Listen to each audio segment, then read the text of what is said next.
We are here with this week's Better Havoc Gaming Champion of Digimon. How's it going, guys? You have to excuse me, I got a little bit of a cold if I'm sniffling through this. So I got first today at our locals. I was the degenerate today. I was playing Rookie Rush, and no losses. I went 5-0. Played against a variety of decks: 2 Shine, 1 Imperial Digimon, one green, and 1 red. Phoenix Mon Turbo. All right, so we'll get right into it. All right, so for my egg lineup, only running 4. We're running 4 Upamon. I've thought about changing this up, adding the other egg that if it's got jamming, you draw 1. About possibly running 2 of them, 3 of the Upamon. I'm not quite sure yet. This is the first tournament that I actually got to play it in. So why only the 4 instead of like just throwing in an extra 5th egg? Well, originally when I built it, I wanted to I didn't have enough of the VMons with jamming, and I just wanted to make sure that I got Upamon, because I feel like you get a lot more value with Upamon on the draw power if they have something that doesn't have any sources underneath it. Okay, you said you had a cold, so show me the spice. Show me how to heat this tournament up. All right, so we are running 4 of the Mushroom Mon. This is just your generic 2 cost rookie. We're running 3 of the Gomons. So far, this is pretty typical. We're running 4 of the Electric Mons. The reason you run all of these is because they're 2 costs. They're 3,000, so they're just easy to get out quick. Of course, you have to run 4 of the Gabumons. This is one of the best openings when you hatch, Digivolve, play this, draw a card. It gives you pluses, so you're already off to a good start. And then this is the MVP of the deck, one of them. The 4 VMons with jamming. This you just constantly swing. I wouldn't change up this. Any Rookie Rush deck you're running, you have to run 4 of these. It's necessary right now. It's really good. Now what's different from mine over a lot of other people's decks is I like to run this new rookie. It's a 3 cost, but it's 5,000. So it essentially protects you from Volcanic Dramon. Basically turns off Volcanic Dramon in a sense. Only problem is that it does cost 1 to evolve, so if you get stuck with this right off the bat, it kind of hurts if you have to Digivolve. I actually played the game correctly. Yeah. And then I'm also running, this is the new one. This one's only level 2, and it's a 5,000 beater as well. Like I said, this just kind of makes it where it's hard for people to Volcanic Dramon. If they do, they might only kill 1 or 2 rookies, but typically I'm opening up at least 1 to 2 of one of these 2, so I don't have to worry about Volcanic Dramon right off the rip. Then we're running 4X VMon. Honestly, I saw this card way too much today. I plan on probably cutting it down to at least 3. It did win me some games. It was pretty good, but I had 2 in my hand for the majority of the day, and it's a 2 cost to evolve, and if they have a blocker, it doesn't really do a whole lot for you, so I might cut this down 1 to add another one of playing 2 Gorillamon, just for that sense of the Volcanic Dramon. Don't want to lose the game typically to that, so I do that so I can evolve over any of my 3,000 rookies. And also this allows me to, if they block one of my rookies, I can swing over and suicide their blocker if I need to, so that's good. So like I said, I'll probably bump that up to 3. So this is the secondary MVP of the deck today. 4 Puppetmon, you got to have it. It's basically a staple for Rookie Rush right now. I had double Puppetmon several times today against 2 or 3 opponents where I Puppetmoned. They did everything they could, and then I Puppetmoned them again the following turn, and they just wasn't able to do anything. So it clearly won me the game today. Several games. So when you're building this, do you consider Puppetmon like a green card or basically just an extra option card that has legs? This is a basic, an extra option card that has legs. In my opinion, like I want it to be where if they have problems with, if they have blockers or anything on the field that I have problems getting over or stopping me from doing my stuff, I'm able to wait for them to swing or either play Puppetmon and suspend their blocker and keep everything else suspended, so I'm able to, my next turn, to get my stuff in. This also gives me an extra memory when I swing with it, so I'm even able to play more rookies, possibly extend my plays just a little bit more.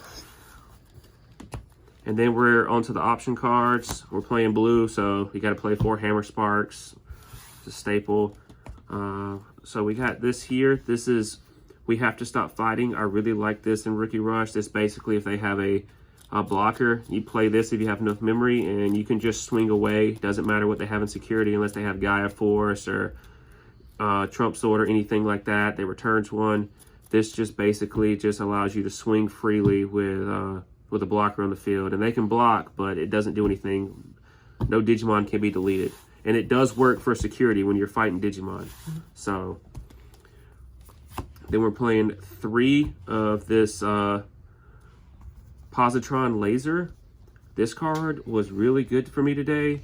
If you have a blue Digimon on the field, you can play this if they have a suspended Digimon. Like, for instance, if they blocked one of your Digimon, you can play this for 6.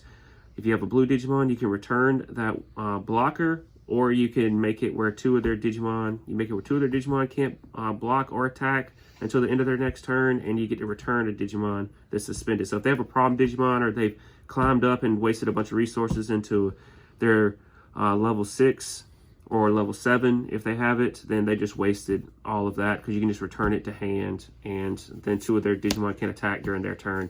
And it also works in security too, which is really nice. You get the same effect during security, which it definitely stops me from losing some games today. And then I run 3 of this guy. This is a tamer. Of course, I run green and blue Digimon in this deck, so this card's really good. A lot of times I get to +2. There's been several times today where I played it and I got to add a rookie plus a Puppetmon, because you get to add a green and a blue Digimon. That's the crazy thing, is like when I was playing you today, that it doesn't specify a level or anything like that. Nope, it's just it color. doesn't specify anything. It just says a blue and a green Digimon. So it's really good, and it helps you not get memory locked at 1. It gives it where typically I will always be able to play, once I get this out, I'll be able to play at least 2 rookies, or a rookie and an option card, or whatever it may be. I can Digivolve, whatever it needs to be, and it makes it where when I play my Puppetmon, it doesn't give them a lot of security, a lot of memory. I can play a rookie, go down to 1, and then play Puppetmon, so that I have a little bit more board presence. Now, do you think that's more of a locals call, considering we have a lot of people here who love to memory lock you at 1 as much as possible? You know, our winner today, or actually you're our winner, our second place today loves to do that. We have other people here that are really good at doing that. So would you continue to play that if you went to a bigger event? Yes, I feel like this card is necessary for this deck. There's not a minus to it. Like, one of the best opening hands you can have is Vmon with jamming, Digivolve, and then play this for 4. Yeah, you give your opponent 4, but if you hit a green and a blue, you +2, and then you can't be locked at 1 for the rest of the game. Like, I feel like in Digimon, like, the whole goal of the game is if they don't have a tamer that puts you at 3, you do your best to lock them at 1. And so this is just really good. It does make your opponent where they can have 3 extra memory to work with in Essential, because if they go to 0, they know that you're going to be going to 3 no matter what, so they do extend a little further. But it doesn't matter. Typically, turn 3 or 4, you should be really far ahead, if not winning, with this deck, because you're just swarming the field as fast as you can. So I feel like I would play it no matter what. And I'm running 3. A lot of people run 2, and I've even thought about taking it up to 4, just because that's how good I think the card is. Like, you want to see it opening hand, because it just makes your plays so much better, especially if you open up with a bad hand. This can replenish your hand and make it so much better. Speaking of changes, like going from 3 to 4, was there anything that you haven't mentioned in the profile today that you would think you make changes to the deck? No, I mean, I've also thought about dropping one of the green level 4s for maybe a Vegemon, for the same reason that it helps stop against Volcanic Dramon. And I did play against, something came to light today when I played against, in the last profile we did, they mentioned that there's a yellow card that you can play that you can't attack if you have no sources up underneath it. So that's really good against Rookie Rush. And so I would put in a Vegemon. That would be really nice, but I don't know if I would do that. I might just cut it down and run another Gorillamon, just because I run so many more blues. So, but that's the only other thing I would possibly cut, besides what I mentioned today. All in all, I think the deck performed well. I mean, it is completely degenerate. I didn't feel good about it, but this was one of the decks that was easy for me to put together and change today. So, a dub's a dub. By any means necessary. Now, before we wrap it up, I had a question. What was your moment of the day, your play of the day, play of the game? What was it?